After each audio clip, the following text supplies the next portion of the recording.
Hello, everyone, and welcome to the Nintendoish podcast. Yes, Nintendoish, pending rebrand when the Nintendo ninjas inevitably come for us. Yeah, hopefully. This is Jake Pliskin, joined as always by my lovely co-host Matthew Buchanan Milligan. You used that one last time. I used Buchanan last time? I think so. Crap. You gotta think of someone. All right, we're gonna restart the episode. Welcome to the Nintendoish podcast. I'm your host, Jake Pliskin, joined as always with my lovely co-host Matthew Tyler Milligan. Beautiful. That was just another president. Yeah, well, could have done like Garfield or something. Yeah, it was another president, and then I'm like, wait, that's just a regular name. Yeah. Well, I don't want to do Garfield.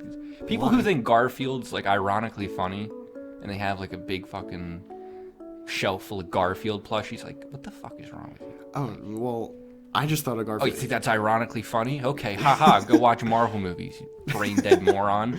Garfield is Captain America, one of the only Brave New presidents World. I actually remembered specifically because of his name. Assassinated. Was he? Yeah. Oh, wow. Yeah. Captain America, Brave New World, one of the greatest movies of the summer. No, it's not. It's not the summer. That's what Garfield fans think. Anyway. They don't leave their house. They don't know what season it is.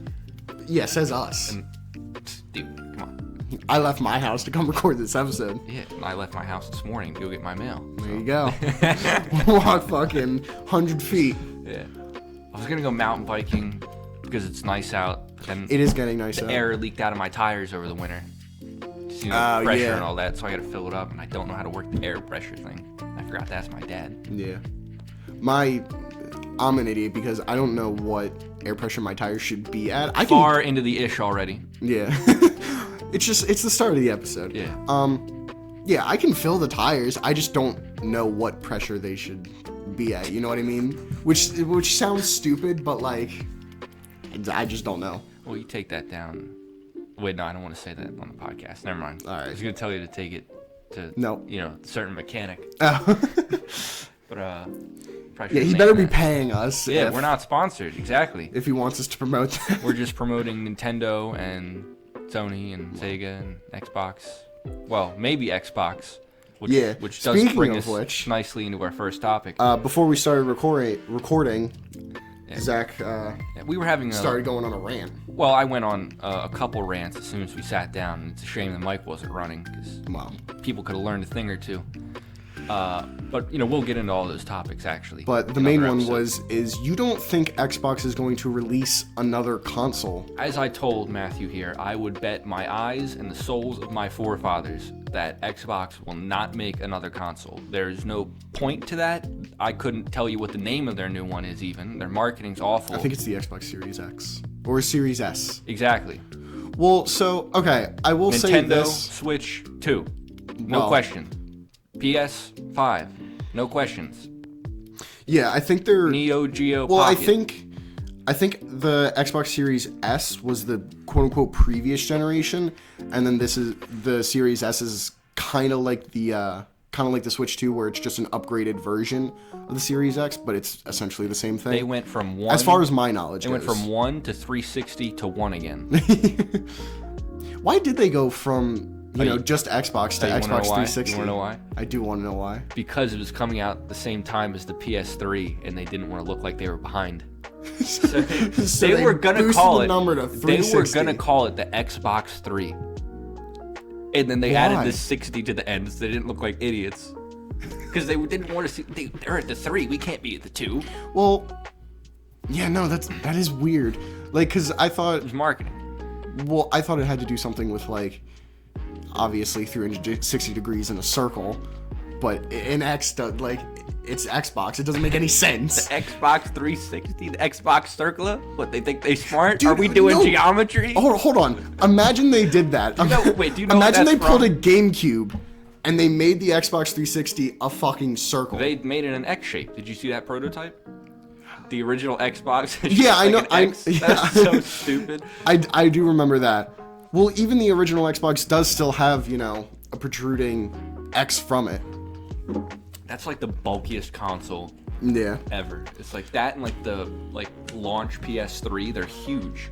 Where are you gonna put that? Even the Xbox 360 is big. Yeah, it is. But you gotta imagine, I just the technology at the time was... Just bought a copy of Metal Gear Rising: Revengeance. Yeah. AKA the game Senator Armstrong is from. And that will be my first Metal Gear, so we can get in. Well, I think it's a little different from like Solid, but we can get into Metal Gear eventually once Matt wises up and plays it. All right. But anyway. But yeah, so I will say that Xbox does have the most avenues to play games. Being, the consoles, they do have a lot of games on PC with Xbox Game Pass and everything.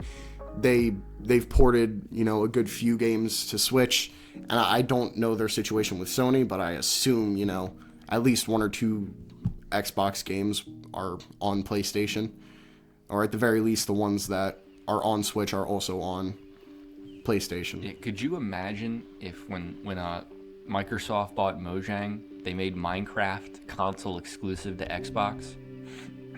Was it not originally? I thought it was at first. Maybe that was the first console it came to, but like I think because there's no way it could run on the Wii, obviously. Yeah. And then I think it was on Wii U. It was. It was? Okay. Yeah. There you go. And then years later, they put it on 3DS.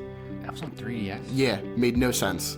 Especially at the time, because I think it came after the Switch launch. I guess they put it on phones, so that's not too crazy.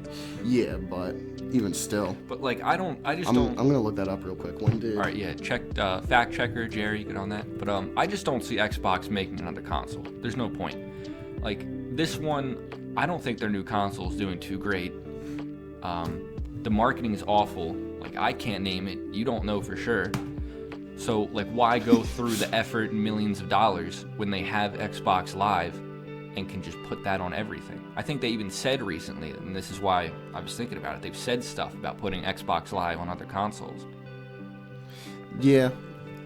So, like, what's the point of making their own machine? Mm-hmm. But, like, how would that work? Like, would it just be, like, kind of like a game version of a streaming service? Or, well, I guess that's just game streaming, but you know what I mean? Yeah. But they like, do. But already... is Sony gonna want that on their console? Like, well, do we want these people paying for Xbox Live, or do we want these people paying for an individual game on our PlayStation Store? Yeah. And Xbox isn't making the most good first-party exclusive anyway titles. Like name one Xbox exclusive. Halo. Exactly. I think. When was the last Halo game? I think Gears of War. Yeah. Okay. Exactly. When was the last Gears of War?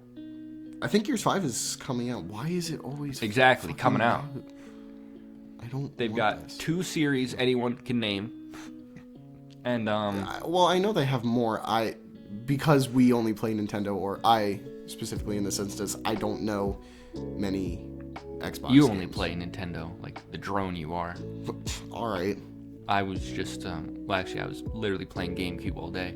But I do dabble in all fields. I did just buy a 360 game. You definitely play a much more broad amount of consoles. Also, real quick.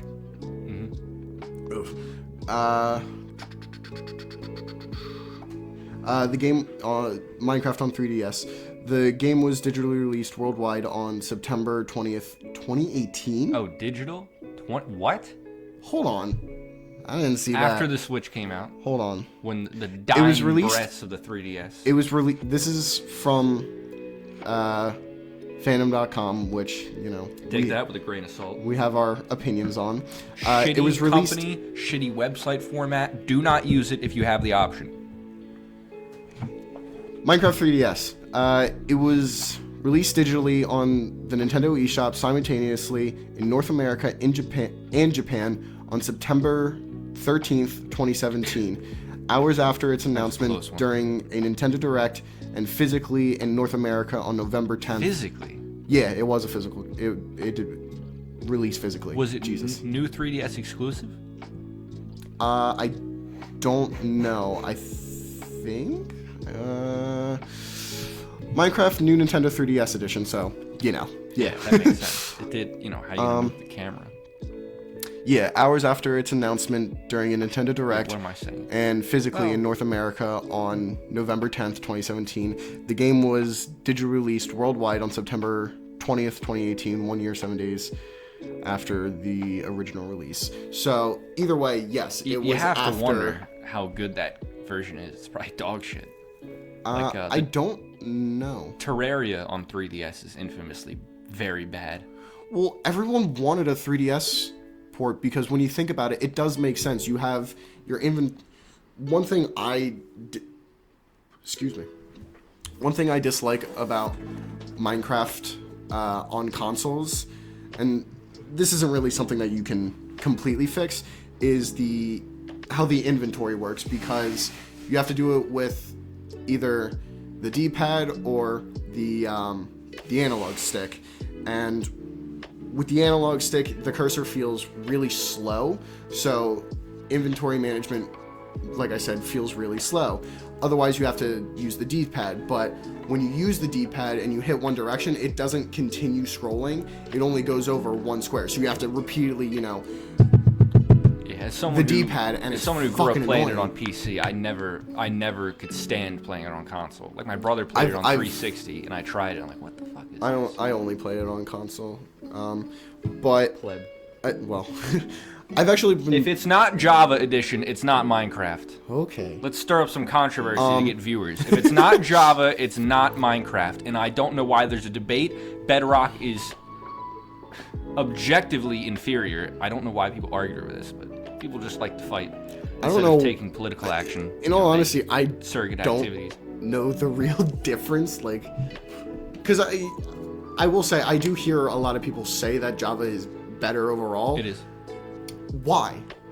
Because I'm not going to say that you're wrong, because I haven't played Java, but what makes it so much better other than that it's on PC, which I will agree is better, but Bedrock and Java are both on PC. Well, Bedrock just sucks. It's just different in slight ways that make it worse. Like animals respawn. They don't respawn in Java? No. That's weird. Why would you want them to? So that you can, play the game? You make a farm. If you kill all the animals in the local area... You can make a farm in Bedrock. Why? They're just going to respawn. Like, if you make a farm, then you don't got to worry about the animals around you being all dead, and then you don't have food problems. So, if you're an idiot and you kill all the cows in the plains biome that you want to build your house in, then you don't get no food, and you got to import more cows in. I guess. And just other small things and other big things. Like redstone doesn't really work on it. Mm-hmm. A lot of things don't really work on it. I've actually been playing, recently I've been playing a lot of Minecraft more. Just because, I fell for the microtransactions and I bought an add-on that adds, different... We're going to have a new co-host by the time the next episode comes around, paying for This is my computer. Everything's on my computer, so I don't know what you're talking about. No, you'll do it with someone else. I'm not going to be on a podcast with a microtransactor. Micro-pilled. There are more ways than one, let's say. Well, because here's something interesting to talk about. I cannot play vanilla Minecraft. I find it so incredibly boring. It is now. Well, didn't used to be. Well, they ruined the game around 1.10. A lot of people say 1.9, but I think the combat update is overhated. But after a while, a few updates, it's just okay, it's never gonna be good again. As controversial as Notch is, and oh boy, has that guy said some things that are objectively incorrect, and many more things that I just personally disagree with. He knew how to make Minecraft and no one else does. Yeah. Okay, guys, we've been working on this for 5 years. It's a slightly different looking pig. Why is no one clapping? What? That's it? How about you, first of all, they've never made a fucking change to something that's been in the game. Mm-hmm. It's okay, let's add a bunch of new bullshit that doesn't actually contribute anything. And then not fix the bullshit we put in 8 years ago. Bats still do nothing. Yeah, llamas are borderline useless. Just so many things. Just why are they in the game? That is an issue that I have. Once they started... Whoa, it's a fox, and it can pick up things. All it does is just kill your chickens and annoy you. Once they started adding a bunch of different stuff, it was around the Nether update that I stopped playing. Me too. That's like, the old Nether was better. I have no problem with the new Nether. I do. Several. Well, the new biomes suck. Dude, this is what got me. You know, like zombie pigmen were a fan design? I did not, but yeah, I do like the old zombie pigmen designs. Some random Minecraft fan drew up a zombie pigman and showed it to Notch, and originally all like the green parts where it looks like rot was blood. They were red, so he changed that, but it was just put into the game. And then these godless people just took this fan's honest creation, passionate fan, just took it out of the game and replaced it with the piglin. Whoa, there you go. It's a zombie piglin. It's like they were. But it's like they were ripping off their own game. It's a zombie piglin, not a pigman. True. And they look worse. They're fucking stupid. But now a majority of them aren't even zombies. Most of them are like the regular ass pigmen. They're just piglins. Yeah. Yeah. Fucking idiots. No, but Hogmans are fucking dumb. What other new mobs? But they started adding a bunch of different things that just didn't. That just to me didn't matter. You know, it didn't like. Ooh, it's a glow squid! Look out, guys! It's the glow squid! Yeah, whoa! Like I can't stop the press. No, the thing is that I don't know what they would add that could spice it up. Nothing. Nothing they're capable which of is adding. Another interesting topic that I think we can and the stupid fucking talk fish, about. The evolution of physical fish, a game or game series. Yeah. So actually, let's take while we're on it. Let's just take that first topic we had. Let's just boot that to another episode. Continue. Well, no, because I think we covered everything. No, I think we're on a good line with this evolution of a game series. Now, Minecraft is just one game, except for like story mode, but it has which sucks, along with every other Telltale game. But Minecraft has been around so long that it may as well. It has had enough updates and where it has definitely evolved into essentially a different game. Actually, here's an interesting question I just thought up. Do you think it would have been better for them to at some point have said, okay, that's it, and then made Minecraft 2 and added all this new stuff to that? Because people have the option of playing on whatever older version they want. Yeah. Which is, that's a PC thing. Mm-hmm. But do you think in the future we're going to see... Give a kind of option like that to console players? With the, the long lifespans of console games, are we going to see, like, more... Especially games that are, like, download only with no physical copies. Mm-hmm. Are we going to see more of them, like, just continuously update? Because, like, you take Splatoon, right? Splatoon 2 and 3 are, in a lot of ways, similar. But, I feel like if that was a PC game, that would just be a big update and not two different games. And I think this is now where you have the option of playing 2 the or interesting... 3. 3 is better. But... Well, I think that's where, Matt doesn't agree with that. The interest... He likes Dark Moon. Yeah, I don't want to get into, my Splatoon opinions, because... They're not good. I stopped playing that game because it pissed me off. In all honesty, I have... Like a fucking idiot. Really quick. A controller I broke cost more than the game. The only thing... Yeah, I can't imagine how many controllers you've broken. I had to pay for that game twice, because Oh my god. But it cost me more than... Well, no, actually, buying Pokemon XD cost me more than that still. Oh my god. I'm playing that a third time to get my money's worth out of it. Yeah. I have a lot to say about that one, but we'll save that for the 4-hour Pokemon special where I get all my thoughts out on that series. We'll spare that one from the evolution. Spare you guys for now. I think I like Splatoon 2 more, mostly because I don't really play the I don't really play Turf War. You know what I mean? No one plays Turf War. That fucking sucks. Okay. Well, if I was playing the game... Are you just talking about, like, multiplayer? What do you mean? Like, are you just saying you don't play, like, online? No, I play online. Whenever I played Splatoon, the mode I played the most was Salmon Run. Oh. Okay. And I think Splatoon 3 ruined Salmon Run. Not really ruined, it made it really different, and the mode is so much harder now. I agree, it's worse than 3. Like, I played a lot of Salmon Run in 2, but then in 3, it's just like, okay, I don't want to. The only problem that 2 had was that it wasn't open 24/7. You know, that was the biggest issue. That was weird as fuck. And then they, you know, for 3, they made the good change of making it open 24/7. Oh, I didn't know that. I guess I just never noticed. Yeah, Salmon Run is open all the time now. That's a good change. Splatoon 3. That was so strange. It is, but the new maps are honestly fine.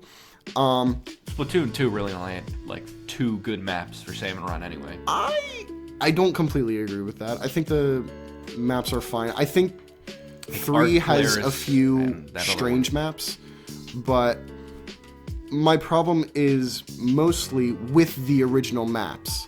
Because when you play a game on the new maps, it is so much easier than when you play a game on the older maps. And I don't know if there's some like weird thing that they purposely made that, or if like, you know, they decided because people are familiar with these maps, you know, they know strategies, let's make it harder for them. The older maps just feel absolutely impossible to play because they swarm you with so many salmonoids. You can't get your bearings. And another part of that is the weapon selection, because in Splatoon 2 with Salmon Run, I think the weapon selection really gave was very specific and very well picked. I don't really know how to explain it. I think a lot of weapons in both games were odd decisions. They were odd decisions, but with only 4 people, you need 4 different roles. You know what I mean? And in Splatoon 2, the Salmon Run weapon sets that they rotated had 4 different roles. They each filled a different role. You know, yeah, but they would have some idiot who's never used an E-liter, and then they don't know what the fuck they're doing. And that's fine, but then you have the 3 other people that, you know, can support them. True. And have their back. That's the entire point of Salmon Run. Would you say that these old maps aren't designed for like the boss salmonids either? Do you think they work worse than the old maps since, you know, they're new enemies? I could see that. I haven't played Salmon Run in Splatoon 3. So do you still play it on 2?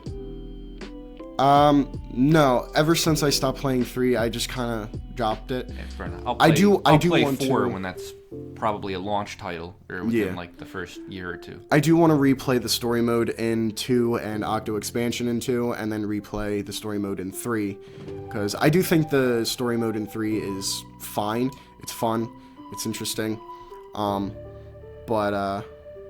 Yeah, the weapon selection that they give you in Salmon Run for 2 had each weapon fulfilled a different role. You know, you had your damage, but, you know, the give was that it was up close. You have, you know, an E-liter so that they can stay far away but snipe and then like do a lot of damage. And then something like mid-range. Some weird weapon to round it out. Like umbrella or whatever.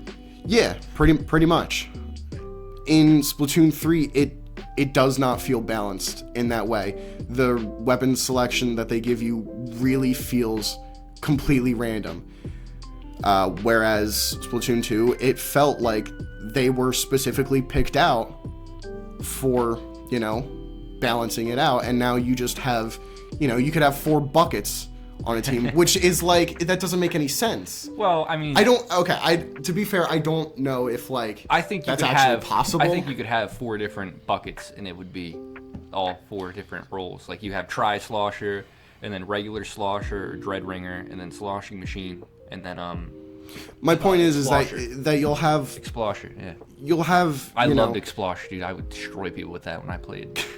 Oh my god. Each weapon into one in my opinion, 100% fulfilled a different role. You know, you would have someone with dualies so that they would be able to move faster. I hate dualies so much. I love the dualies. That's what I use. The only dualies I was ever good at were the drills, dual squelchers. Yeah. I hated those in Splatoon 2. I could not play them. And then 3 comes out, and then I picked them up in 3, and I'm like, whoa. Yeah, those were the weapons I used when I got my first 30 kill game ever. Damn. Dude, that's like I love. That's like a feather in your cap getting a 30 kill game. Yeah. On, what's it called? I barely scratched fucking 5. We were playing together when that happened. Remember? You got that when we were playing? That might have been my second one. Oh my god. But I got when we were playing. We didn't even fucking win. That pissed me off so bad. Yeah. I mean, you were not good. Like, let's not lie. You were not good. Trust me, those kind of games are not games that I do 100% blame you for that loss. Okay. Me losing my first 30 kill game. I can live with myself. I've never forgiven you for that, but I don't really bring it up. That pissed me off. Like, come on, a 30 kill loss. Another issue I have with Splatoon, specifically Turf War, because in all honesty, that's the only real other mode that I would play extensively is Turf War. So you didn't play like Clan Blitz, which is the best one by far? I did a little bit, and I do like the ranked modes, trust me. But if I were to pop in and if I just wanted to play a few rounds of Splatoon, I would either play Salmon Run or Turf War. Yeah. Because I am very fearful of losing my rank, and I don't like losing games, let alone my rank. Yeah, I hear that. That's a personal. My controller heard that too. Now it doesn't hear anything. But now it's I think resting this in the takes backyard. us to our actual topic: how game series evolve. And you can see a lot of, even with a relatively new series like Splatoon, like what is that, like 10 years old, I think? I don't remember when the first one was. It might not even be 10 years old, which in this gaming landscape is hot off the presses. I think it Search that up. But like there's an extreme difference between Splatoon 1 and Splatoon 2. And if you play it a lot, there's an extreme difference between 2 and 3. Maybe not as extreme, and maybe you wouldn't notice it as much, if you're just a lay person. It turns Splatoon 1 turns 10 years old May 28th. Oh. We'll throw a party for that. May 28th, 2015. Think they're going to have like a special Splatfest, or did they do the last one for 3 already? They did the last one for 3. Oh, well that's going to now they're just, I think they're just repeating ones at this point. Well, that'll be after all the Switch 2 stuff gets announced, so maybe they'll announce. You think May 28th they announced Splatoon 4? They have to do something for that date. I don't know. Splatoon is like the best. I would put that in my top 5 Nintendo series.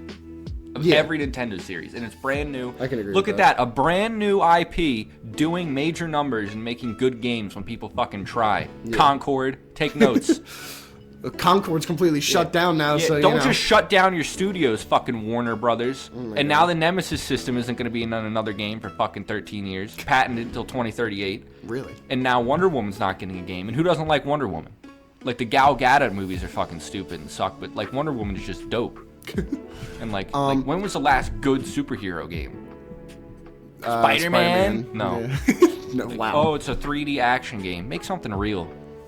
Damn. But right. I think we went into my thoughts on shitty 3D action games, aka everything. I don't think we have. Oh, that might have been off mic when we were done last time. Maybe, ranting about how much I hate them. But relating this back to the main topic of the evolution of a series, I think it's a good.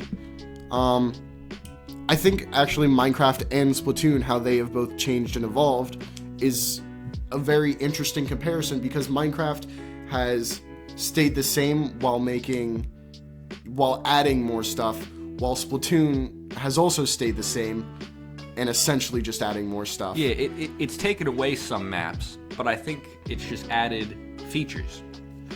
Yeah. Like, there's more maps total. But I think, in Splatoon 3, I think they did make some missteps. Like, I think every single, like, ranked mode is better in theory. Like, a lot of them, like, the maps were just god-awful.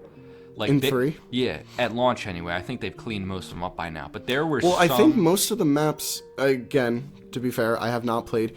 I think most of the maps boil down to, the Z Tetris piece. Yeah. The map design did boring. take a hit. The map design did take a hit in 3. Yeah.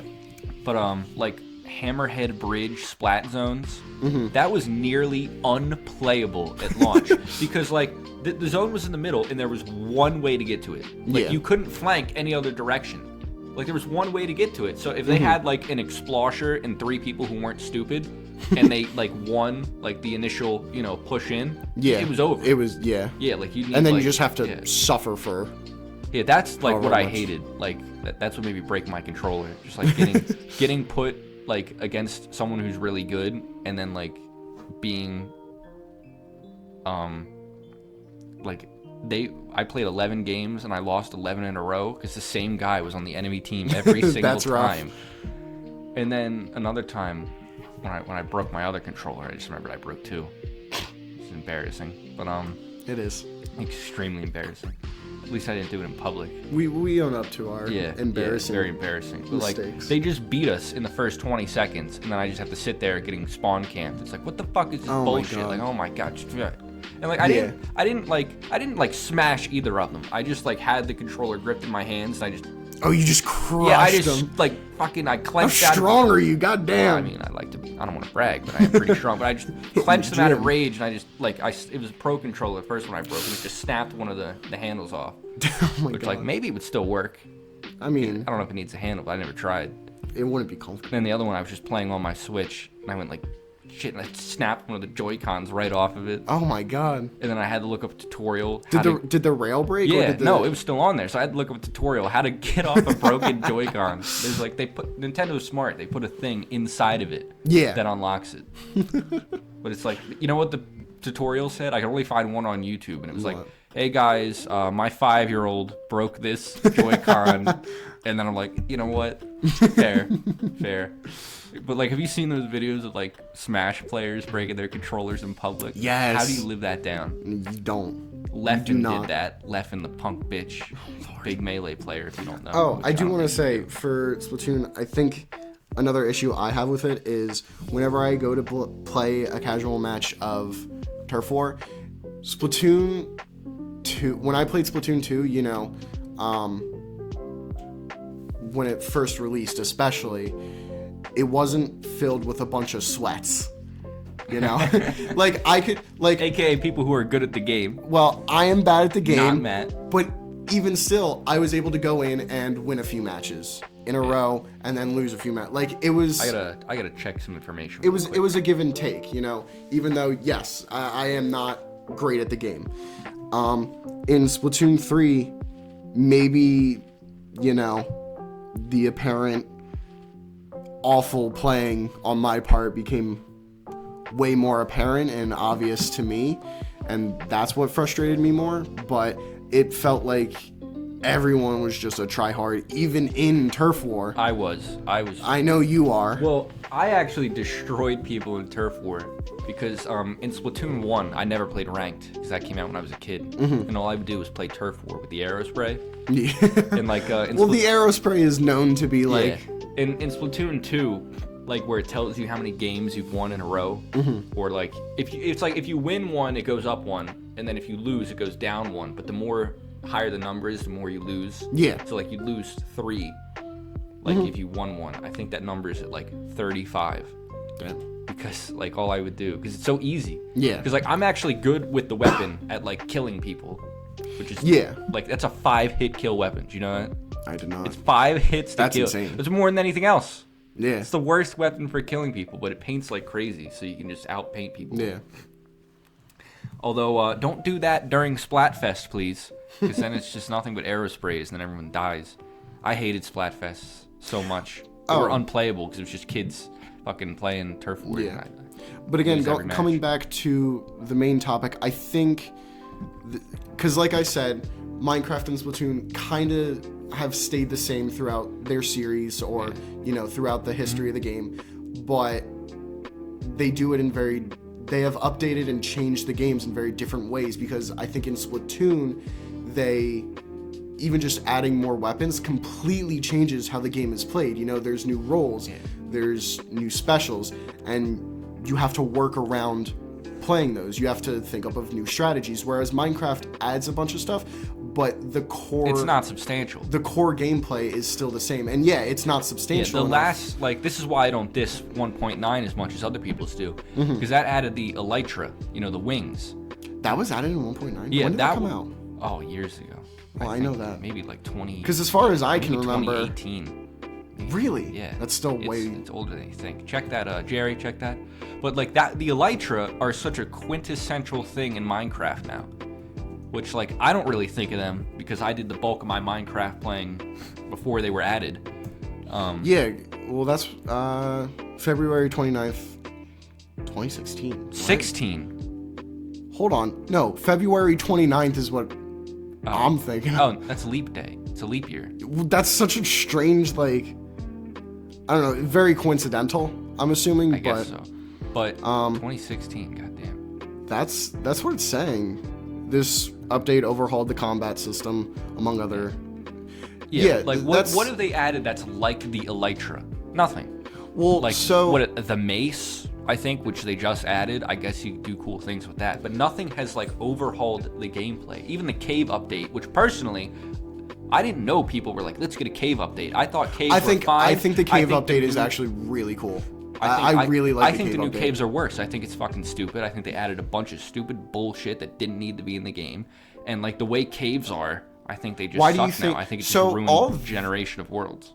All it does is, change the generation of worlds and make the caves bigger. You still have, I think they're dumb. I've never been to the Deep Dark. I've never played. And neither have I, actually. Yeah. That's kind of weird to think about. Like, it's not a new dimension in Minecraft, but it may as well be. It's like you've never been there. It is. I don't want to go there. Yeah, right. I've tried to boot up Minecraft, and then it's like I spawn, and then I find a village, and I have fucking full diamond armor in 5 minutes just from looting things. It's okay, well then what's... Like, that's the worst part about it. It's just how easy it is to find loot. Like, I remember back in the old days, you'd find a jungle temple, and you'd be like, whoa, like, I might get a couple gold ingots, right? Mm-hmm. And now, you find, like, 6 nether portals, which have gold blocks on them. You get diamonds from nowhere. That's why they had to add netherite, which is actually difficult to get. Like, if you want to make a full set of netherite armor and a sword and a pickaxe... It takes a long ass time. But the problem is they put it in the new nether, which sucks. It's like, okay, you go through these stupid bastions, which are just pains in the ass. Yeah, I get what you mean. And then you get, like, a quarter of an ingot. Which I like that, in theory, it being so difficult. But it's also just shitty because it's in the nether. Yeah. But yeah, I've heard a lot of people praise the the excavation update kind of thing.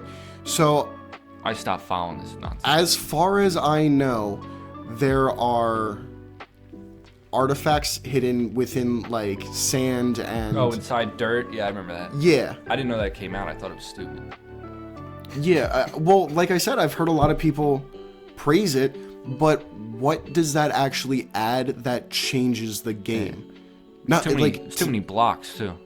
Oh my god! Don't even get me started. Why are there so many blocks? I sound like a 90-year-old. Like, why are there so many Pokemon? Like, why are there so many blocks? Like, you don't need all that. But I think that's the major difference between. Back in my day, we got by with sand and colored wool, and now you have all these fancy hardened clay. Like, get the bullshit out of my game. Yeah. What other games have? Yeah. I think another great game series to talk about the evolution of is Paper Mario. Yes, but I was going to talk about Final Fantasy really quick. Go ahead. I think Paper Mario is a stellar series to talk about for this topic. It is. Like, Final Fantasy... Because that's a game that has actually completely changed. Yeah, and always for the worse, basically.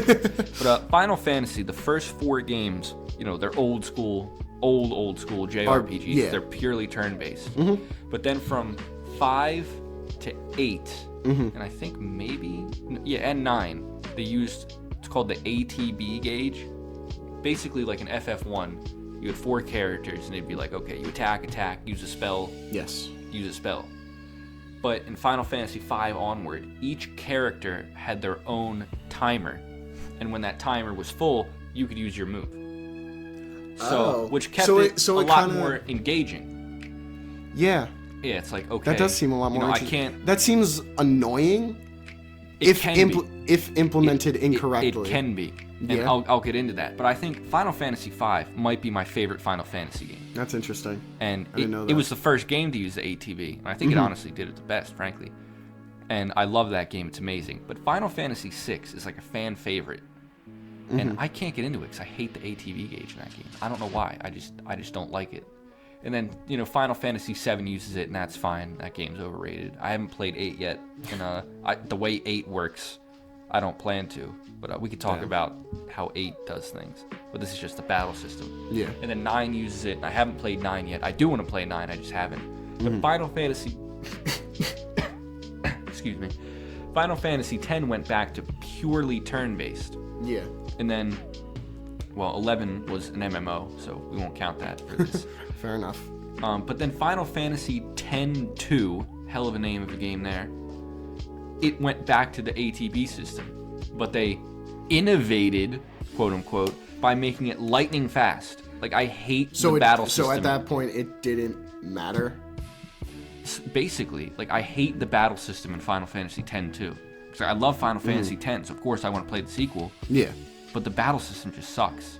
Like, it's just so annoying. It's like, okay, yeah, it filled up, and then, like, it's not going to keep filling up as you're picking your move, so you got to pick it lightning fast. And it's like, FF10, it's turn-based, so you have time to plan things out and think about it, which I like. And in FF5, like, I think the timers would pause in a menu. So, like, they're going up, and then, boom, your character hits, everything pauses, you plan out your move, and it's like, okay, well, his gauge is going to be done next. It acts more as like a cooldown. Yeah.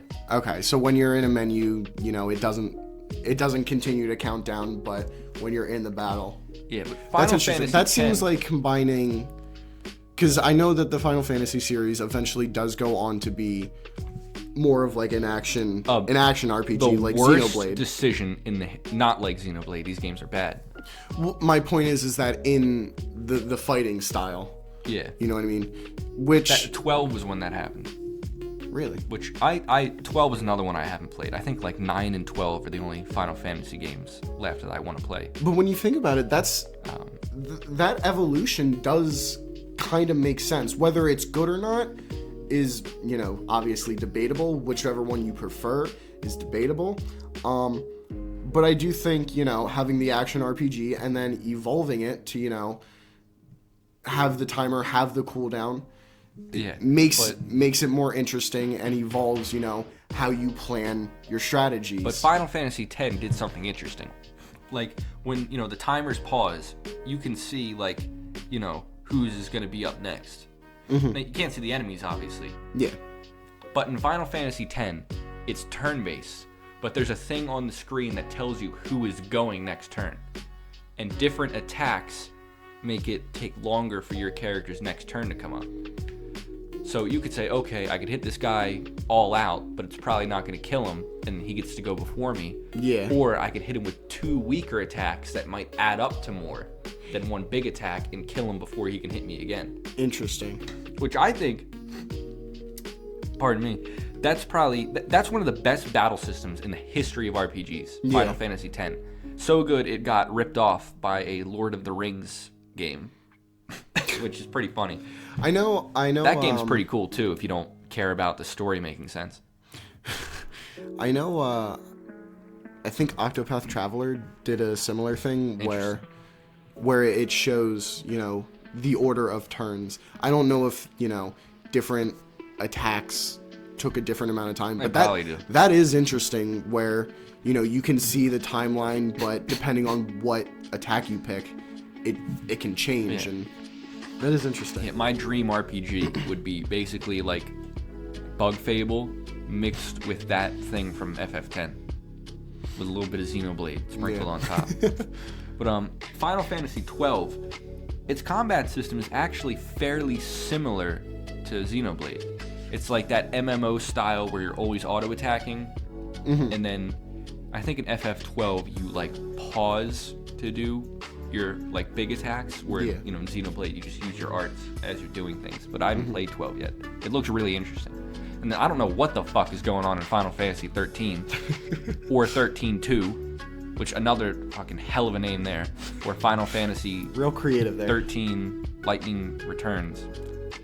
Like, we could do a whole podcast on Final Fantasy numbering.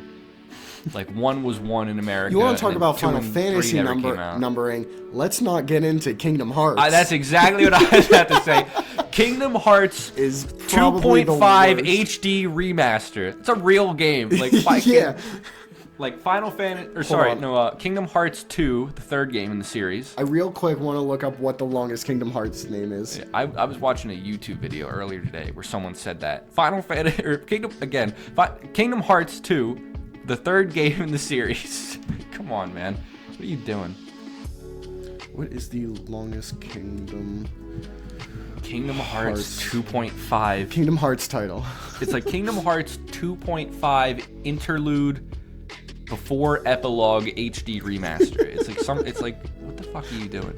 No wonder your games aren't selling well until you just named it fucking 3. Even then. How the fuck did that little asshole get in Smash Bros? Fuck Sora. Damn. Fighting words. Wait till the Pokemon podcast. Oh boy. I'll have assassins at my door. And then I'll destroy them with facts and logic, and they'll realize how wrong their opinions on Pokemon are. I'm really trying to find this. I don't know. It doesn't matter. Yeah. But It's something stupid. I bought a copy of Kingdom Hearts 2, but I didn't want to play it before I played 1. Mm-hmm. So I just gotta wait till I go buy a copy of 1. But yeah, Paper Mario. There's an evolution. It's Paper Mario 1. Hold on. Did you see it? Did you pull it up?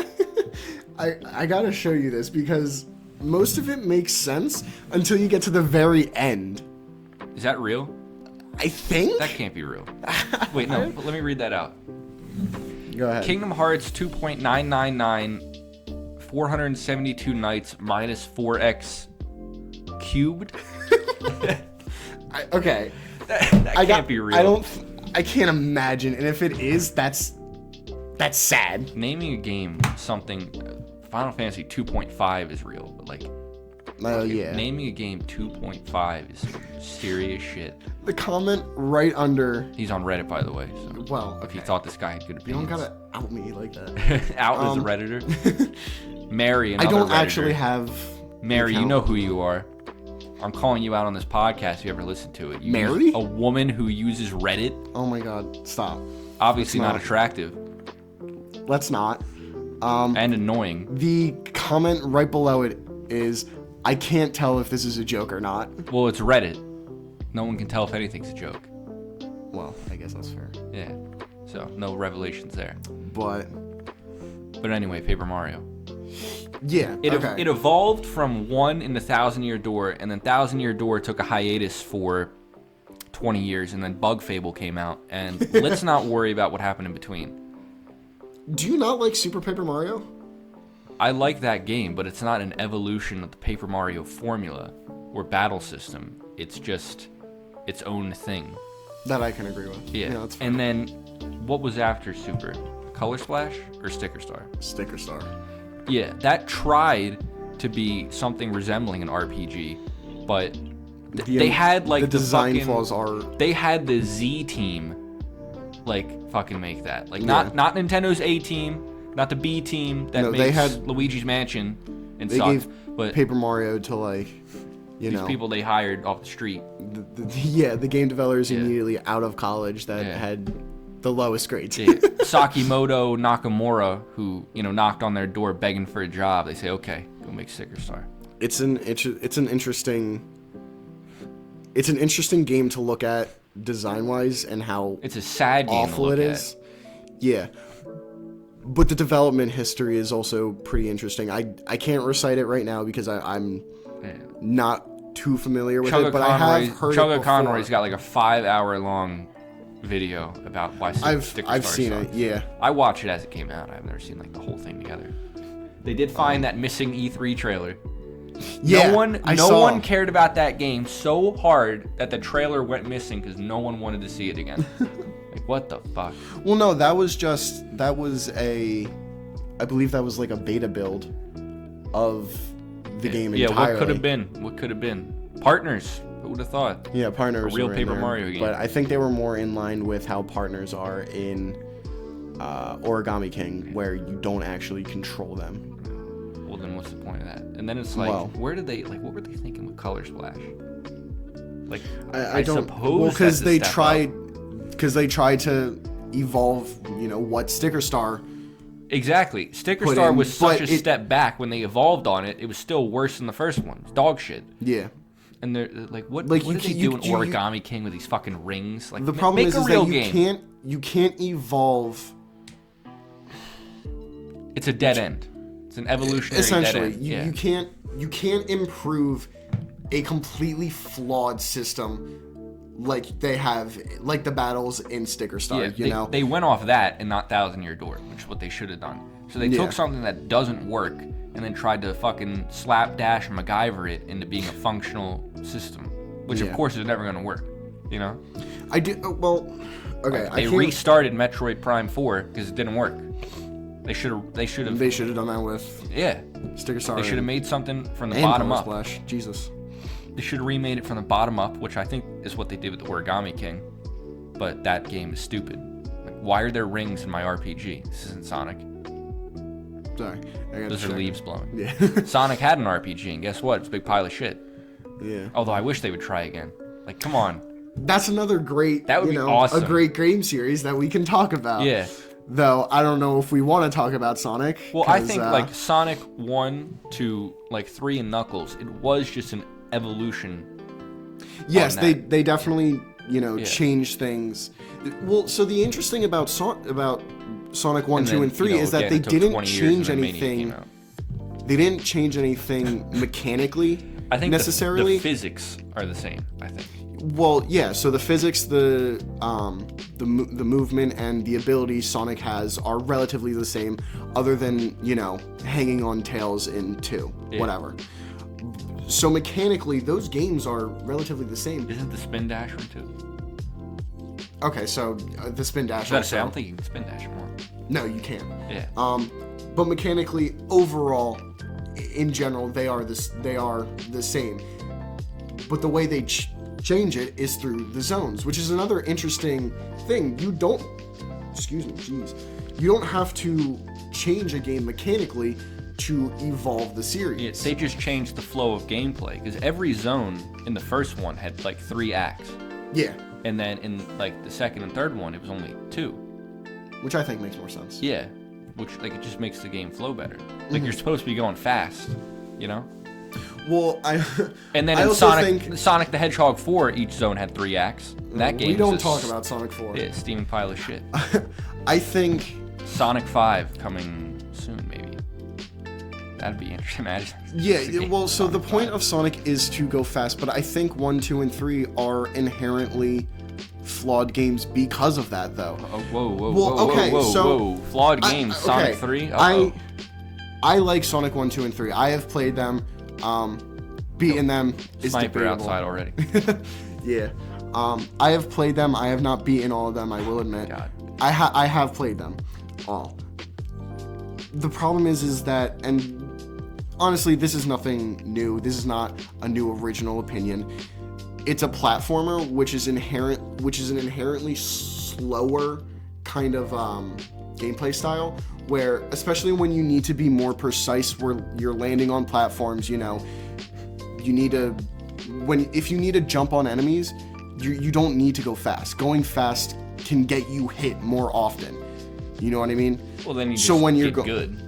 I guess so, but when you're going fast, it makes it much harder. You're constantly hitting walls. You're constantly hitting enemies because you're going too fast to know what is coming up ahead. And I think that is, I don't want to say a fatal design flaw in the original games, because I do think the original games are better, especially now, especially compared to today's games. But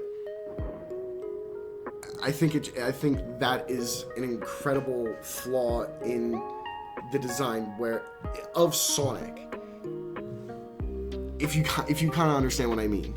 I haven't played too much Sonic. I played Adventure 1, and I love that game. But not too much else. So I don't know too much about the originals. I will admit, I have not played many boost games. I have played... If you have. Well... They gave away Sonic Forces for free. Really? Yeah, they just started giving that game away. Hey, maybe try out Sonic, you might like it. And they haven't, what are they doing with the adventure games? Just remaster them nothing. Just a little bit. Yeah. They're doing literally nothing. They put shitty ports on Steam. Dreamcast is still the best way. I think so. As everyone probably knows, Cyber Shell is a great Dreamcast GameCube comparison. Yeah, that's my favorite YouTuber, by the way. They have been hilarious. As everyone knows, they've been re-releasing older Sonic games.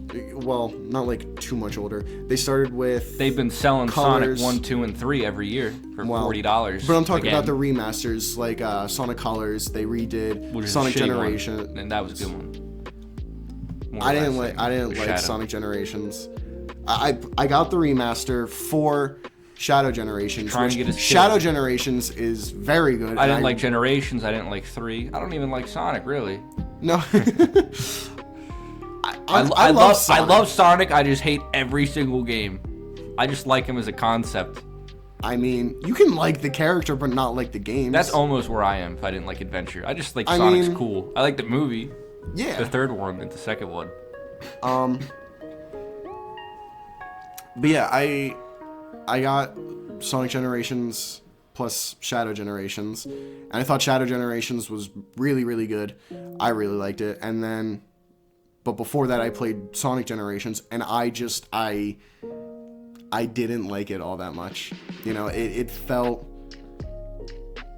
like it had the design flaws of, you're going too fast and you're not able to tell what's coming up ahead. It's purposely designed like the older games. But when I have those problems with those older games, the older games are designed to be replayed. So when you replay it, you can go fast and still not get hit because you know what's coming.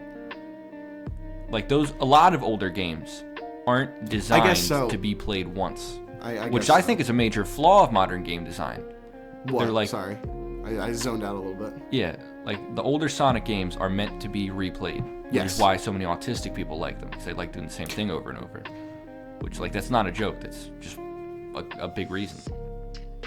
And so... Is it statistically proven that probably many autistic people like You don't need Sonic? Statistics to know that. You just gotta look outside. But, all right. I think in modern game design, the game is designed for you to play it once. Mm-hmm. And then they add, these bullshit difficulty settings and unlockables when there's not really anything. Which is another topic that we'll probably talk about next episode at this point. Yeah. So, I think that's a strength about a lot of older games. You can see yourself get better. And I think since modern games are so long, mm-hmm. you can see yourself improve over the course of the game. But it's more tangible, like Luigi's Mansion. Yeah. Like we were talking about this last time. I played 3 times. And I did way better each time. Mm-hmm. You can see that happening. And I know I said I'd save some Pokemon opinions, but Pokemon Coliseum is a very different Pokemon game. And it's really short. Mm-hmm. If you do everything, what I consider everything in that game, it's 20 hours. That's pretty average. I played it 9 times. 9 times? Yes, I played it 9 times, and I played it over the course of 1 weekend. Couple of those times. Mm-hmm. Just had nothing going on. 20 hours. You just played through it. Yeah. And obviously you're gonna face the same opponents every time. Yeah. But if you know what's coming, you can strategize around that. I used a different team every single time. But I still did better because I could strategize better. I learned how the AI acted. Yeah. So knowledge is a form of... Yeah. Knowledge is power, if you could believe it. But one thing about not the evolution of... But I'm saying, your knowledge of a game can improve upon the enjoyment. Yeah. like, there's a lot of games I've played where I, like, saw a Let's Play beforehand. Mm-hmm. Which, like, I think a lot of Chugga Conroy's Let's Plays. Like, I watched the Let's Play as a kid, and I played the game later. Yeah. And going in, even Pokemon Coliseum, actually, I saw Chugga Conroy's Let's Play of that before I played it. So going in with that knowledge did make the experience better for a lot of games. Yeah. Now, do you think it made it better because it... Why do you think it made it better? Well, Coliseum is a strange Pokemon game. But there's this, like... First of all, there's this small glitch you can do, which makes it, like, 30 times better. Yeah. Like, you have to catch all the shadow Pokemon, but there's a glitch you can do that gives you infinite Pokeballs. So once you get the Master Ball, you don't have to worry about it anymore. You can use it an infinite number of times. And since you don't have to pay money for Pokeballs, you can spend money on everything else. Yeah. Which, I don't use items in battle, which, like, again... Not going to get too deep into Pokemon, but if you need to use items in battle, you're not good at the game. Oh, God. Like, I hate to say it, but, like, I beat Evis with, like, a team with 2 ice types on it. Like... Wow. You don't know what that means, but no, he knows no, WoW. Honestly, no, I don't. Like, I beat Evis with a team of Espeon, Yanma, Ledian, Apom, Murkrow, Delibird. And you know what? It wasn't even hard, because I was good at the fucking game and knew what I was doing. And that was my 8th playthrough, so I did have perhaps a bit more experience than anyone else, but still. I think that is an interesting topic that, like I said, we can talk about next episode. I think Coliseum difficulty versus challenge, because well, that was supposed to be the topic, but we just went with something else. Yeah, we ended up talking about. But Coliseum, I think, is a fascinating game when it comes to game design. So I think we'll bring that up in the difficulty and challenge one, because I think there's a lot that could be said about it. Well, I also think, like we were talking about, your knowledge of a game can really improve the enjoyment, and I think that is apparent in a lot of Metroidvanias. Exactly. Because I was just thinking of that. Yeah, because, you know, the first time you play through, you're wandering, and you have no idea where you're going, what's going on, you don't know where upgrades are. In Hollow Knight, that never ends. I mean, there's a lot. What do you mean by that? Doesn't even have a map. It does. Barely. All right. The most overrated indie game, anyway, of all time. I Maybe just disagree. Game. Well, we'll talk about. Hot takes. We'll talk about Hollow Knight when Silksong comes out. Episode 135. I'll talk about Silksong a whole hell of a lot. We're gonna get Sonic Adventure 3 before Silksong. If you think Zach talks a lot in these episodes, wait till Silksong comes out. I will be doing all of the talking. Yeah, probably. If that game ever comes out, if it's priced appropriately, I'll play it when it comes out. I think they said that they're going to try to make it the same price as Hollow Knight, which is around $15 to $20. Oh, really? Yeah. That's good. That's good business practice. I'll buy it day one. Yeah, I think they said that they want to try to make it 15. I was going to buy a PS3 today, but then I'm like, wait. Yeah. Xenoblade X is coming out, so I gotta like kind of save my money. Yeah. Like $90 for PS3, you know. Or $60 for Xenoblade 2. Yeah. Or Xenoblade X. I'll probably play more Xenoblade X than I'll ever use that PlayStation 3. But there are a lot of PS3 games. Yeah. Good ones too. Well, I actually think Metroidvanias is a really interesting topic for, you know, knowledge of a game, making it more enjoyable, because I saw Let's Play of Super before I played Super. Yeah. And I thought it made the experience. I don't know about better. So part of the enjoyment of a Metroidvania is exactly not knowing where you're going and stumbling upon upgrades.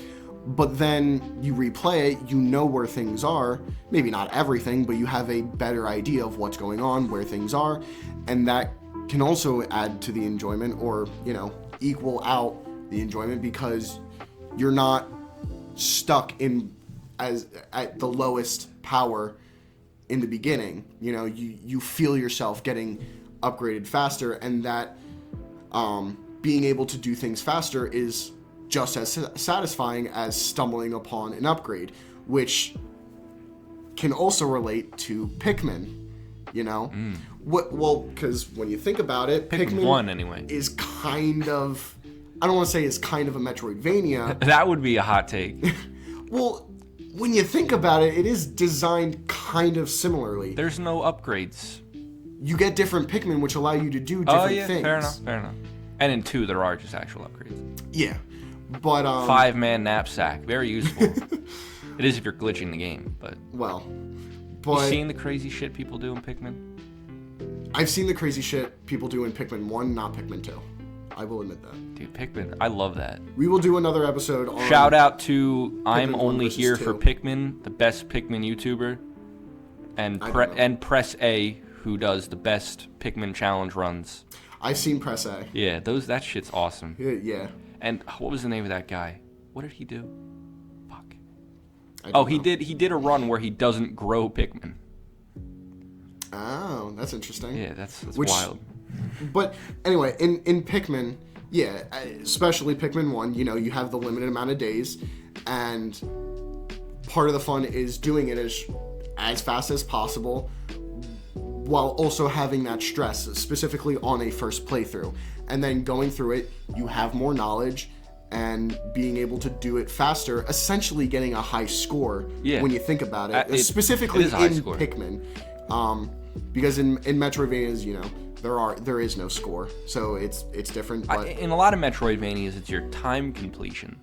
That's kind of like a score. Yeah, well, that's like in Metroid. Obviously, Samus would show off more of her gazongas the better you did, which is that is a wild feature when you think about it. Like, do better, and this girl takes off more of her clothes in a mainline Nintendo game. Yeah. Like, there were actually, what was it? There was this. This is like super obscure, but it was like a poker game, or it was like something like that. It was like, I think it was poker, and then like if you did good, it would be like pixelated hentai, basically.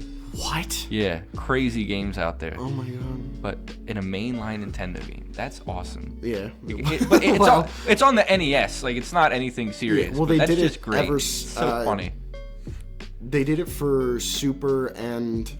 Oh, did they do it for Super? They did it for Super. They did it for... I believe they did it for Metroid Fusion. And obviously they did it for Zero Mission. Well, it's not taking off more of her clothes. You just see her face. And then I think in Zero Mission, you see the Zero suit, which isn't taking off clothes exactly. So the first may as well be. Appearance of Zero Suit Samus is actually in... Zero Mission? Yeah, actually. Yeah, I know. I thought, for some reason, I was thinking Fusion. I thought it was in Smash Bros. Brawl. That'd be funny. But if they just debuted something. I guess they kind of did with Fire Emblem. I was actually pleasantly surprised because I know how Metroid and how the original Metroid ends, and then I got to the end. Oh yeah, the extra part of Zero Mission, and I was like, oh my god, like that part is genuinely so nerve-wracking. I've never played Zero Mission. Definitely play it. It's a fun. It's definitely not going to play the first one. Easily the definitive way to play Metroid 1. Of the two ways that there are. Even though it's really not... It both is and is not a remake of Metroid 1, because it adds a whole lot of stuff and it does change a good bit of things to where it is essentially a new game. I wouldn't call it a remake. I would call it like a restart. Like, it's a remaster. No, that's not what a remaster is. It's I would say if I had to put it as one thing, it would be remake. But I would call it like a restart. Like, it's not like Metroid 1 is the first game. It's like this is the first game now. Yeah. Which, like, they're redoing the first game. It's like restarting the series, which is a remake, not remaster. Sorry, remake and remaster is a confusing... That's a fuzzy one. Yeah. I think remake is just the same game prettied up, essentially. That's what a remaster is. What the fuck? A remaster... Okay, a re-release is the same game on a different platform. A remaster is the same game with, like, graphical touch-ups and minor tweaks. A remake is like FF7. Is taking the original but changing it to make it essentially a new game. Really, you take the spirit of the original and the characters, Cloud and Tifa and Barret and the others, and then you just redo the whole game. Because I remember... Somehow make an overrated game even worse. I remember looking up the difference between remake JRPG. And remaster multiple times because it is... It's like the definition of fascism. It's impossible to find. Alright, let's not talk about fascism. Jesus. I was using it as a point of reference. Don't make this weird. I'm not making it weird. Okay, but one question I did want to bring up. This goes more back to the topic of like game design evolution over a series. This isn't so much when it comes to the game, like the gameplay, but with more games getting movies, it's interesting to see how the movies kind of impact the game. Because like Sonic, really? Yeah, in Sonic, in Frontiers, he has like blue lightning trail now. That's from the movie. I know it's from the movie. I haven't played I played Frontiers once when it came out. I thought it was. Do I? Oh, I have a copy of Frontiers, I think, but I've never. I think Frontiers at its core is fine, but as a Sonic game is, you know, it's filled with flaws. It's filled with flaws and bugs and, you know, issues around it. I think if they cleaned it up, you know. The number 2 guy in gaming, and they couldn't make a game with like no big flaws since like they have SA1. They have updated Sonic Frontiers, and they have added what I believe is essentially like 3 new campaigns. Yeah, I saw there's 3 DLC. new playable characters: Amy, Tails, and Knuckles. No love for Shadow. I have not played that, so I don't know how the game performs and how it plays now. I hope it's better, but I'm not 100% sure. But anyway, they took some and some cues from Sonic's design in the movie and put them in the game. Well, I think it's hard to say because I think for a long time Sonic has always had a blue trail behind him. Now, after image, yeah, but I don't. And that's to, you know, emphasize the speed, but you know. But it's never been specifically blue lightning. I didn't know they added that to Frontiers. I think they took that from the movie. So I believe. Yeah. It was first in the movie. And if you look at like, you know, there's a big thing like the new Donkey Kong in Mario Kart 9. Mm-hmm. He looks a lot like movie Donkey Kong. So movie Donkey Kong looks a lot like the original design. Yeah, so before Rareware, so that's a little different. Yeah. Are they going back to like the old school DK design from I guess a good example would be like, well, the side of the arcade machine, that art, and how he looked. I think it was like a Game Boy port of the original Donkey Kong, and like his design on the box art of that. Yeah, it's like there's not too much art of that old ass Donkey Kong, but like. Are they going back to that, or are they going off the movie since, you know, that was so big? And like, are we going to see more of that? Like, they're making that Zelda movie, which hopefully that. I thought that was supposed to be live action. Yeah. Yeah. But will they take things from that and have it reflect back on the game? Because like, I don't think anything from the Sonic TV shows were ever in any games, except like SWAT bots were in the shitty RPG. Well, I think it's. Robotnik's Mean Bean Machine, and like some character designs barely, you know. I do think that's another topic that we can actually talk about is video game adaptations as a whole, but they are all shit for like 20 years. Yeah. And then the Angry Birds movie came out, and that was honest to God the only good video game movie for a long time. There was Detective Pikachu. I don't know exactly when that came out. Wasn't good. I thought Detective Pikachu was good. You thought? I thought it was okay. It's not a perfect movie, obviously. It's got you know what honestly is a perfect movie? Angry Birds movie. I'm not fucking around. That's just a solid movie. And like, what was there before that? House of the Dead, Blood Rain, Blood Rain 2. No, but actually, the Postal movie is really funny. But what I mean by video game adaptations is how they take the inspiration of the video game, or take parts of the video game and how they adapt it to the big screen. You know what I mean? Mm-hmm. Now, obviously, like you said, most of them are really shitty, but more recently, we have been getting good video game movies. We have the Angry Birds movie. I think Detective Pikachu is a fine example of a decent adaptation. Sonic 2 and 3, not the Mario movie. I think the Mario movie is a fine example of a decent... Okay, it's better than, you know, the original Mario movie. I think... No, it's not, frankly. I think it's a decent example of pandering to 40-year-old fans and making a shitty movie for children and putting Charles Martinet out of the job. A moment of silence for Charles Martinet. Yeah, that's what that was. Who the fuck is voicing him in Wonder? Side note. His name is Kevin. He was in something else, and I was like, that guy from that thing is voicing Mario. Who is the new Mario voice actor? Yeah, but while Matt searches that, the first thing I thought when I saw the Wonder trailer was, that's not Charles Martinet. I don't know why that was a debate. Like, I think I'm just kind of good at picking up people's voices, honestly. Everyone knew that when Wonder's trailer released, everyone knew that it wasn't. There was a debate by some misguided people who tried to debunk it. As far as I knew, everyone knew that. I'm just kind of good at picking up voices. Which, like, not exceptional, but you don't need to be to know that's not fucking Charles Martinet. So the new voice actor for Mario, Luigi, Wario, and Waluigi is Kevin Zachary Afghani. So an Afghanistanian person is now voicing Mario. Get racial. I don't think he's actually Afghani. That'd be pretty funny though if his name was Afghani. That might have to be edited out. Respect to anyone with Zach in their name though. What else has that guy done? That's specifically why I included it. What else has that guy done? Let us see. Afghani succeeded Mario voice actors Charles Martinet. Wonder if they've met in the role. Yeah. Yes. You think?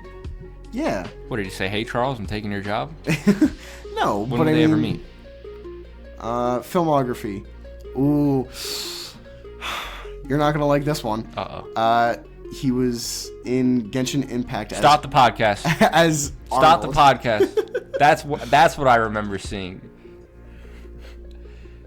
He was in. The voice actors are the most honest people who work on that game. He was in Dragon Ball. Not the fucking Chinese commies who make their fucking Red Show. I don't make their fucking money off it, and the fucking Coomer Gooners fucking play that bullshit. Fucking Genshin In 2022, Impact. He was in Secret History of Cuphead. As the detective general in Grunt. Is that an episode of the Cuphead show? I don't know. Maybe. I'll search it up. The guy who voiced Pit in Kid Icarus Uprising, he did the voice of some guy in She-Ra, Princess of Power, which is a dope ass show. No, okay. So the Secret History of Cuphead is a YouTube video. They're putting YouTube videos on IMDb now? By Mashed. I wasn't looking at IMDb. I guess it's by a company. It's by Mashed. Who the hell is that? I don't know. I know it's a big... It's by Mashed. Who's that? I don't know. I know the name. You know, I've seen their stuff. I don't actually know. I don't watch corporate YouTube channels. Oh my god, shut the fuck up. Okay. Anyway, we're not promoting Mashed right now. Yeah, actually, censor that name so we don't give them free promotion.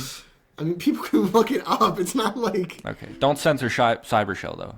Give them all the props I can. Cybershell, would you like to be our first guest on our shitty podcast? We can talk about Sonic, we can talk about anything. We're Chugga Conroy, someone famous to give us fucking free promotion. Some guy with 1 billion subscribers. So I guess not either of them. That was not meant to be disrespectful in any way. I'm sorry. Please come on. Come on, dude. Mario Wonder is also another interesting example. Yeah, this is actually a fantastic example. 1 and because I guess we're not really counting 2. Well, in reality, we have. If you're not counting 2, we have 3 different versions of Mario. You have the original Mario, which includes Mario 1, Lost Levels, and 3. 2 is... I don't know if I would include 3 on that. I would say it's 1 and Lost Levels, and then 3 in World. You have the NES era, then you have the new Super Mario Bros. Era, now you have a new kind of era with Wonder. Well, World was on Super Nintendo. Yeah, but that's still a part of the original era. No, I see what you're saying. You know what I mean? I would classify it as 1 era, 3 era, World era, even if, there's only 1 game for 3. Mm-hmm. It was just different enough. And then I would, NSMB era. But I think... Which is after Mario Advance, but that's I think just classifying remakes. them into eras, in my opinion, is better because you have 1... I'm not going to count 2 because it is so different. It's actually a game called Doki Doki Panic. Yeah, everybody knows, Zach. Sorry, I revealed your true name. I've said it before. I guarantee you probably said it on the first episode. Yeah, no. But you should, dude. Okay, I will pay you $50. If we ever see a girl at the game store, I will pay you $50 to go up there and say, "Do you know Mario 2 is actually Scott Doki Pilgrim Doki style?" Yeah. Did you know Sonic had 2 different voice actors? You know Pac-Man was originally called Puck-Man. Don't edit that out. That's funny. All right, fair enough. Okay, but that's great though. Are you the Pac-Man guy? No. That was some ass. But I think God, that was a great them movie. Into eras and a shitty TV show is much better because good beat 'em up game. Yeah, I think classifying them into eras is much better because 3 is a good evolution of the original. I see what you're saying. Yeah, and then World kind of also takes a similar thing and evolves it, changes a lot of different things, but it's still added Yoshi. Yeah, but at its core, it's still the same thing. New Super Mario Bros. Had what would you consider similar core, but changed a whole hell of a lot, so that it is a completely different style of game. I think you see, and then you have Wonder. Yeah, let's say the original Mario era and then the new era, which is I guess why they named it that. You see a lot of evolution. From Mario 1 to Lost Levels. Which is ironic because in reality, they're very similar games. Well, okay, let's not get crazy. But Mario 1... What I mean is that they're both basic platformers. You go from left to right. I don't disagree. You go to left to right in Celeste, too. Doesn't make it a basic platformer. You go left, right, up, down. You do that in Mario. You go down the pipe, you go out the pipe, you go left to right. My point is that the goal is strictly left to right. All I'm saying is that... Semantics now. Yeah. All I'm saying is that, there's only so much you can do. There's only so much evolution you can do with a platformer, especially with Mario, because... In 2D, anyway. Yeah, because it is, it's kind of more... It's like a Mario's brand kind of thing. Okay. It's hard to explain. Anyway, from 1 to 3 to World, there's a lot of evolution. Yes. But if you take New Super Mario Bros. DS and then New Super Mario Bros. Wii, I think there's a lot less of a difference. And then you take Wii to Wii U and then New Super Mario Bros. 2, which no one likes. Yeah. I think there's a lot less innovation within those 4 games. I agree, and I think the main problem 5 is with that Luigi. The evolution 6 with Deluxe. I think the main issue is that they didn't try to evolve the actual platforming. They just evolved the power-ups, which is an issue because when you don't make levels designed around power-ups, which exactly. I will admit is difficult to do because... that stupid golden coin flower. What is that in 4 levels? It's a gimmick. I have no idea. It's a gimmick. Yeah. I think the propeller suit was cool. I think the propeller suit was cool, but I also think and the penguin that the suit levels was dumb. did it. All they did was make the levels easier. Well, that's for sure. There was nothing designed around the propeller suit except some star coins. But that's the problem. Making a power up simply make the level easier is one thing. Well, it doesn't make the level easier like a fire flower does. It just removes the platforming. So I think you're right that the propeller. But that inherently, removing the platforming inherently makes the level easier. It removes what makes it fun. Exactly. Yeah. But when who wants to fly over it like fucking Kirby? In Wonder, respect to Kirby, there are specifically for the drill and the bubble power up. They change how you play the game. Drill and bubble. I've never played that game. It sounds fucking wild. So in Wonder, there are 3 new power-ups. There's the elephant one, which, it makes you bigger. It doesn't really do a whole lot, but it is interesting. It is fun to play with. But there's the bubble, which you can shoot a bubble out. It flies kind of straight. It can trap enemies. The main thing is that you can bounce off them. And there is... That's cool. If you're good enough at it, you can essentially infinitely blow bubbles and keep bouncing off them. Hell yeah. And kind of skip the level. And the drill power-up, as... Is that from Galaxy 2? Kind of. It lets you drill into the roof or the ceiling, and there are specific blocks... Does it look the same? No. Oh, okay. I was just wondering. No, it gives you a suit. Oh, really? Yeah. You just have a drill on your head? I'll look it up real quick. But that's another thing Mario Galaxy did worse than the first one. Shitty fucking drill power-up. For the drill power-up specifically, there were blocks that you could only break with the drill power-up, at least as far as I remember. But the drill and the bubble power-up completely change how the game is played, whereas the propeller and the penguin suit, you know, they change how the game is played, but not as much and not really. Not as much, yeah. I don't think the propeller suit changes how the game is played. I just think it just makes it easier. It doesn't play. Yeah. Like the drill power-up, you can drill into the ground and you can drill under enemies. So you can slide past them. That makes it easier, but you also need a place to, you know, drill. Yeah. Whereas the propeller, you can use that at any time. You go into the air and you just skip whatever is there. The drill, you know, it's hard to explain, but let me look this up. I think this game design evolution, I think it was really prominent in like generation shifts. Mm-hmm. Like so many early Super Nintendo games were just kind of souped up NES games. Like Super Metroid. That is the drill suit. Oh, it's adorable. That's nice. Like Super Metroid, Super Castlevania 4. Like they're just souped up originals. Hence the name Super. Yeah.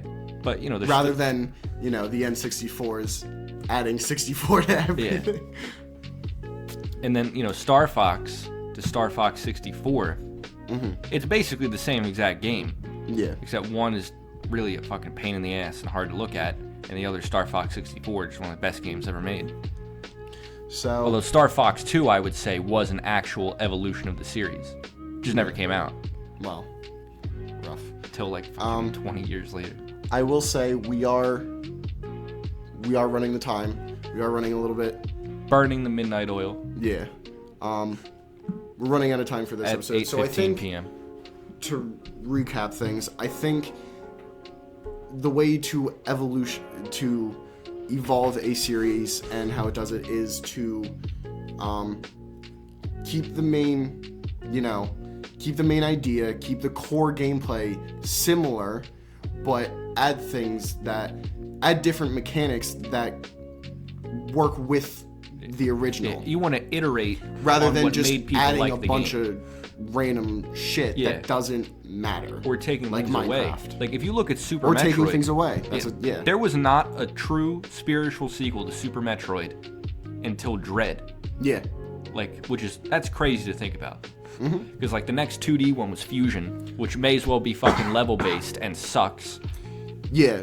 And then Zero Mission. We could have talked about that. Which, I didn't even think about Zero that. Mission isn't really it's a remake, so it doesn't really count. Yeah. And then Dread's one of the best games of all time. Straight up. Better than Hollow Knight. Should have been Game of the Year. All right. They gave it to It Takes Two. I think I complained about this in another episode. Let's give a multiplayer game, a multiplayer only game of the year. Like, what are you thinking? I don't know.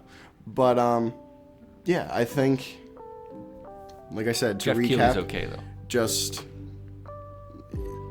the way to evolve a series is to add different mechanics that work well with the original. Yeah, you don't need to reinvent the wheel. You just put some chrome spinners on it, you know? Yeah. Like, you don't have to redo everything and make fucking Sticker Star, and then the series sucks forever. Changing too many things can lead to, you know, it feeling like a completely different game and making it so much worse. Like, Paper Mario was an RPG series with, like, 6 games in it.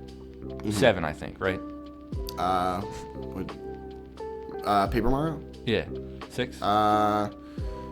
Original, Thousand Year Door, Super, Sticker Star, Color Splash, Origami King. So there's 6 games. 3 of them are good, and only 2 of them are RPGs in an RPG series. Yeah. At this point, it's not an RPG series. Thousand Year Door came out 2 decades ago. That game's older than we are. Yeah. So there hasn't been a true sequel to that formula besides Bug Fable, which is an indie game. So, and we're talking about that Nintendo. evolved the original Paper Mario series in a very interesting way. Yeah, and Bug Fable, again, is one of the best games ever made. It's an absolute 10 out of 10. It's a masterpiece. Anyone who likes RPGs even a little needs to play it. Yeah. And we'll be talking a lot about Bug Fable in the difficulty/challenge episode, I think. You can. I will be listening. Talking about other... Well, I'll be listening for listening. that. But I do have other... I'll be talking about Pikmin probably. Pikmin 1 specifically. Why? Because I think that is... Pikmin 3 has difficulty settings. Yes, they suck. But I think I'll actually probably comment on why they suck. I think the difference between challenge and difficulty... well, we'll get into that. Is an interesting topic specifically for Pikmin 1. But like you said, we'll get into that. I'd like to hear what you have to say about Pikmin 1 on that. I didn't really even consider that as a game to think about, but something to look forward to. It relates something to back look forward to. It relates back to Pikmin 3 and why I think difficulty and challenge are pretty much the same thing, whereas you think that they are different. Little sneak peek into the next episode. Yeah, something to look forward to on the next episode of the Nintendoish, for now, pending better name, podcast. Thank you all out there for listening, and have a lovely rest of your day or evening.